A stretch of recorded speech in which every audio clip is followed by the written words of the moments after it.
আজকে তো ছিল দশমী, আর আজকে মায়ের শরীরটা ঠিক হওয়াতে মা আমাদের সাথে বেরিয়েছিল, তাই মাকে সমস্ত ঠাকুরগুলো দেখালাম, দেখিয়ে খাওয়া দাওয়া করে চলে এলাম হচ্ছে আমাদের ক্লাবের মাঠে।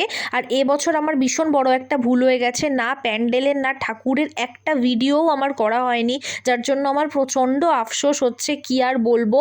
আর যারা আমার ভিডিও আগে থেকে দেখো তারা তো জানোই যে আমাদের মাঠে শুধুমাত্র নাচার জন্য এত লোক কোথা থেকে আসে এটা আর কোথাও হয় না। আর আমার পায়ে কি লেভেলের ফোসকা পড়েছে দেখো, আর মাঠে নেমেছিলাম বলে জুতোটাও গেছে। আর এবছর আমি নাচিনি, আমার বন্ধুরা রিক সবাই মিলে তো আমাকে 100টা কথা শুনিয়েছে, তাও আমি নাচিনি কেন জানি না, এবছর ইচ্ছা করছিল না আমার, তবে না নেচেই এরকম ঘেমে গেছি। তো যাই হোক, তারপর ঠাকুর ভাসান হলো, এই সময় মনটা না আমার প্রচণ্ড খারাপ হয়ে যায়।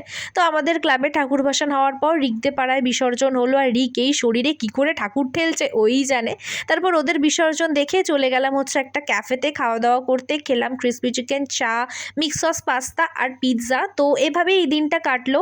আর পরের দিন আমি আর মামুন চলে এসেছিলাম প্রত্যেক বছরের মতন, ও আর আমি একসাথেই আসি, সেটা হচ্ছে আমাদের দুর্গাপুজোর কার্নিভাল দেখতে। আর আমার আঙুলে এত লেগেছে যে আইসক্রিমের দোকান থেকে নিয়ে বরফ দিচ্ছিলাম। এবছর আমার আসার ইচ্ছে ছিল না, কারণ আমার শরীরটা খুব খারাপ ছিল, বাট ও বললো সেই কারণেই আসা। আর তারপর কার্নিভাল শেষ হওয়ার পর আমরা তো প্রত্যেক বছর এই মেলা থেকে কিছু না কিছু একটা কিনেই থাকি। ভেবেছিলাম এই কানেরটা কিনবো, বাট পরার পর একদম ভালো লাগছে না, তাই আর নিইনি, অন্য কিছু টুকটাক নিলাম। আর এই বছরের পুজো তো আমার এইভাবেই কাটলো।